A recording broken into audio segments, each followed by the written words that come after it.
Online में अपनी operating system series के साथ आप सबको एक बार फिर वेलकम। अभी तक हमने ऑपरेटिंग सिस्टम में पढ़ लिया है कि ऑपरेटिंग सिस्टम क्या होता है और ऑपरेटिंग सिस्टम क्यों ज़रूरी है। तो ऑपरेटिंग सिस्टम आपके कंप्यूटर यूज़र के साथ और कंप्यूटर हार्डवेयर को एक्सेस करने के लिए एक इंटरमीडिएटरी सॉफ्टवेयर है जो कि कंप्यूटर यूज़र को कंप्यूटर के बाकी हार्डवेयर को एक्सेस करने में आसानी पैदा करता है। ठीक है, इसके अलावा हमने अपने लेक्चर नंबर 2 में देखा था कि different types of operating systems क्या हैं, जिसमें हमने बैच ऑपरेटिंग सिस्टम पढ़ा था। आज के इस लेक्चर में हम पढ़ेंगे मल्टी प्रोग्रामिंग ऑपरेटिंग सिस्टम। जैसे कि आप लोगों को इसके नाम से ही पता चल रहा है कि ये मल्टी प्रोग्रामिंग ऑपरेटिंग सिस्टम है, तो इसमें बहुत सारे प्रोग्राम्स एक साथ ऑपरेटिंग सिस्टम को के साथ ओपन किए जा रहे होंगे, रन किए जा रहे होंगे या एग्जीक्यूट किए जा रहे होंगे। तो मल्टी का मतलब होता है, इसमें मल्टी का मतलब है मैनी, बहुत सारे। So multi programming operating system आपके पास एक से ज़्यादा प्रोग्राम्स को मेन मेमोरी में लोड करता है और एग्जीक्यूट करता है यूजिंग अ सिंगल सीपीयू। एक बार जहाँ पर आप लोग याद कर लें कि सीपीयू के अंदर चाहे कोई भी ऑपरेटिंग सिस्टम हो, बैच हो, मल्टी प्रोग्रामिंग हो, रियल टाइम हो, टाइम शेयरिंग हो, कोई भी ऑपरेटिंग सिस्टम हो, सीपीयू के अंदर आपका एक टाइम में एक प्रोसेस ही चलता है।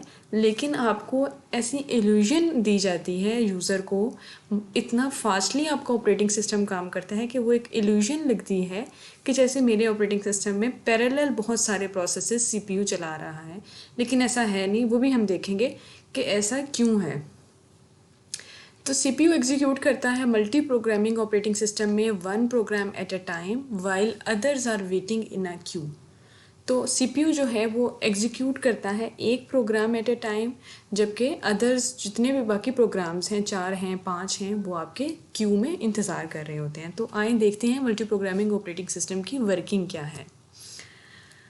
समझ लीजिए मल्टी प्रोग्रामिंग ऑपरेटिंग सिस्टम की ये मेन मेमोरी है, जिसमें आपका ऑपरेटिंग सिस्टम भी पड़ा हुआ है, जो आपका विंडोज़ हो सकता है, डॉस हो सकता है, या आपका जो भी हमने अभी तक ऑपरेटिंग सिस्टम पढ़े हैं, मैक ऑपरेटिंग सिस्टम हो सकता है। और ये जो जॉब 1, जॉब 2, जॉब 3 और जॉब 4 है, ये आपके कोई प्रोसेसेस हैं जो आपके मेन मेमोरी में या आपकी मेमोरी में पड़े हुए हैं।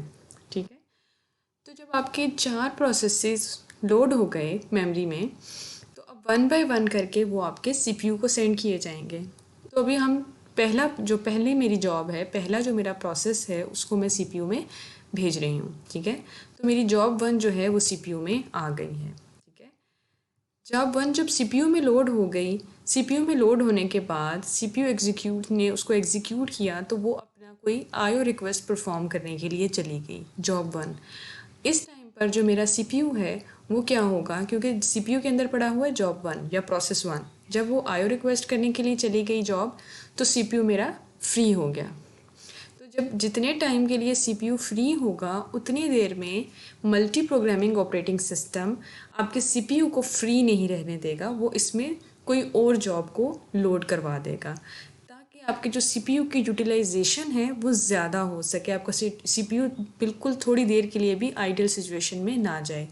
तो अभी जितनी देर तक आपकी जॉब 1 जो है वो अपनी आईओ रिक्वेस्ट कंप्लीट करके आएगी, जॉब 2 जो है वो सीपीयू में लोड हो जाएगी।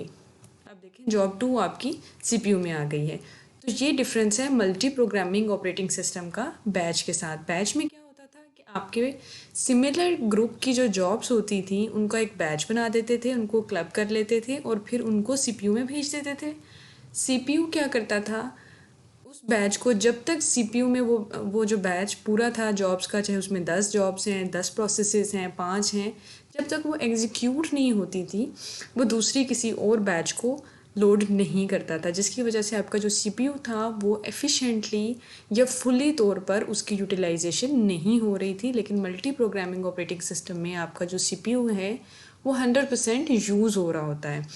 वो हमने देख लिया है कि जैसे ही आपकी एक जॉब आईओ रिक्वेस्ट के लिए जाती है, आपकी दूसरी जॉब सीपीयू में क्यू में आ जाती है, ताकि जैसे ही पहली कंप्लीट हो तो दूसरी अपनी आईओ रिक्वेस्ट परफॉर्म करने के लिए चली जाए।